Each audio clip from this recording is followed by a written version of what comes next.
Ruby. Hi, Matilda. Excited to read you the next chapter of Black Beauty. We're already on chapter 10. It's called A Talk in the Orchard. Ginger and I were not of the regular tall carriage horse breed. We had more of the racing blood in us. We stood about 15.5 hands high. We were therefore just as good for riding as we were for driving, and our master used to say that he disliked either horse or man that could do but one thing. And as he did not want to show off in London parks, he preferred a more active and useful kind of horse.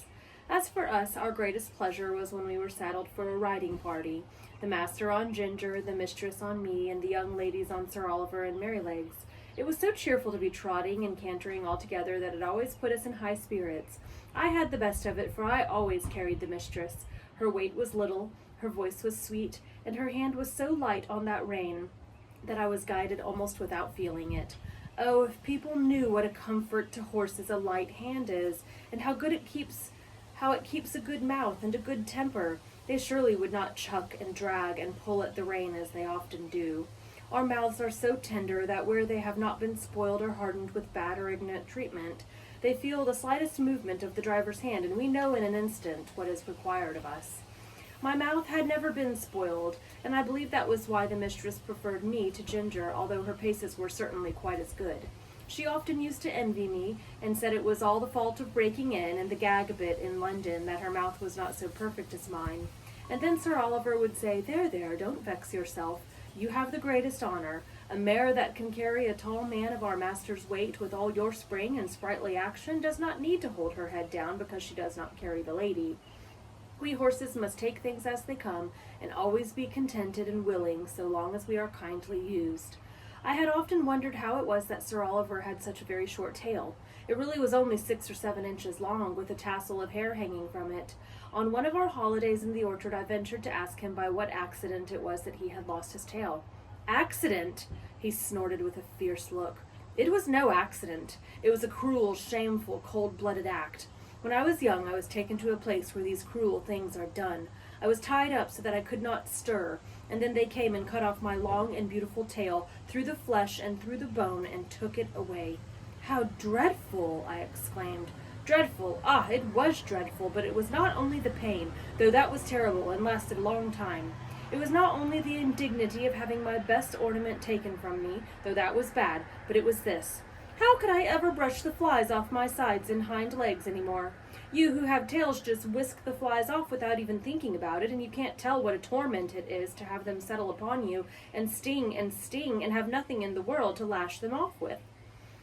I tell you, it is a lifelong wrong and a lifelong loss, but thank heaven they don't do it now. What did they do it for then? Said Ginger. For fashion, said the old horse with a stamp of his foot. For fashion, if you know what that means. There is not a well-bred young horse in my time that had not had his tail docked in that shameful way, just as if the good God that made us did not know what we wanted or what looked best. I suppose it is fashion that makes them strap our heads up with those horrid bits that I was tortured with in London, said Ginger. Of course it is, said he. To my mind, fashion is one of the wickedest things in the world. Now look, for instance, at the way they serve dogs, cutting off their tails to make them look plucky, and shearing up their pretty little ears to a point to make them look both look sharp, forsooth, which means indeed. I really didn't know what forsooth meant. I had a dear friend once, a brown terrier, Skye they called her. She was so fond of me that she never would sleep out of my stall. She made her bed under the manger, and there she had her litter of 5 as pretty as little puppies as need be. None were drowned, for they were the valuable kind, and how pleased she was with them. When they got their eyes open and crawled about, it was a real pretty sight. But one day the man came and took them all away. I thought he might be afraid I should tread upon them, but it was not so. In the evening, poor Skye brought them back again, one by one in her mouth, not the happy little things that they were, but bleating and crying pitifully. They had all had a piece of their tails cut off, and the soft flap of their pretty little ears was quite cut off. How their mother licked them, and how troubled she was, poor thing. I never forgot it. They healed in time, and they forgot the pain, but the nice soft flap, which of course was intended to protect the delicate part of their ears from dust and injury, was gone forever. Why don't they cut their own children's ears into points to make them look sharp? Why don't they cut the end off of their noses to make them look plucky? One would be just as sensible as the other. What right have they to torment and disfigure God's creatures? Sir Oliver, though he was so gentle, was a fiery old fellow, and what he said was all so new to me, and so dreadful, that I found a bitter feeling toward men rise up in my mind that I never had before. Of course, Ginger was very much excited. She flung up her head with flashing eyes and distended nostrils, declaring that men were both brutes and blockheads. "Who talks about blockheads?" said Merrylegs, who just came up from the old apple tree where he had been rubbing himself against the low branch. "Who talks about blockheads? I believe that is a bad word." "Bad words are made for bad things," said Ginger, and she told him what Sir Oliver had said. "It is all true," said Merrylegs sadly. "I have seen that about the dogs over and over again where I lived first, but we won't talk about it here. You know that Master and John and James are always good to us, and talking against men in such a place as this doesn't seem fair or graceful, and you know there are good masters and good grooms besides ours, though of course ours are the best." This wise speech of good little Merrylegs, which we knew was quite true, cooled us all down, especially Sir Oliver, who was dearly fond of his master. To turn the subject, I said, "Can anyone tell me the use of blinkers?" "No," said Sir Oliver shortly, "because they are no use."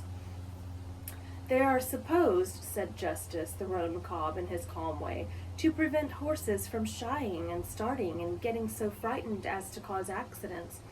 "Then what is the reason they do not put them on riding horses, especially on ladies' horses?" said I.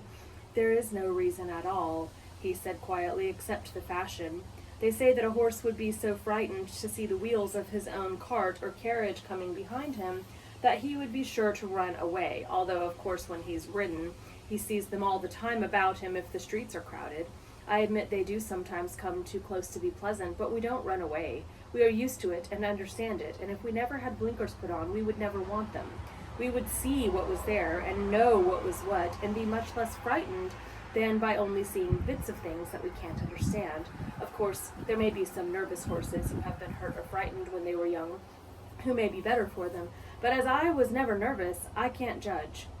"I consider," said Sir Oliver, "that blinkers are dangerous things in the night. We horses can see much better in the dark than men can, and many an accident would never have happened if horses might have had the full use of their eyes. Some years ago I remember there was a hearse with 2 horses returning one night, and just by Farmer Sparrow's house, where the pond is close to the road, the wheels went too near to the edge, and the hearse was overturned into the water. Both the horses were drowned, and the driver hardly escaped. Of course, after the accident, a stout white rail was put up that might be easily seen, but if those horses had not been partly blinded, they would of themselves have kept further from the edge, and no accident would have happened. When our master's carriage was overturned before you came here, it was said that if the lamp on the left side had not gone out, John would have seen the great hole that the road makers had left, and so he might have. But if old Colin had not had blinkers on, and he would have seen it. If old Colin had not had blinkers on, he would have seen it, lamp or no lamp, for he was far too knowing an old horse to run into danger. As it was, he was very much hurt, the carriage was broken, and how John escaped nobody knew. I should say, said Ginger, curling her nostril, that these men who are so wise had better give orders and that in the future all foals should be born with their eyes set just in the middle of their foreheads instead of on the side. They always think they can improve upon nature and mend what God has made. Things were getting rather sore again when Merrylegs held up his knowing little face and said, I'll tell you a secret. I believe John does not approve of blinkers. I heard him talking with Master about it one day. The master said that if horses had been used to them, it might be dangerous in some cases to leave them off. And John said he thought it would be a good thing if all colts were broken in without blinkers, as was the case in some foreign countries. So let us cheer up and have a run down to the other end of the orchard. I believe the wind has blown down some apples, and we might just as well eat them as the slugs. Merrylegs could not be resisted, so we broke off our long conversation and got up our spirits by munching some very sweet apples that lay scattered on the grass. And that's the end of chapter 10. And that one's kind of a sad one too, isn't it? To hear the regular things that they were doing. This is back in the 1800s.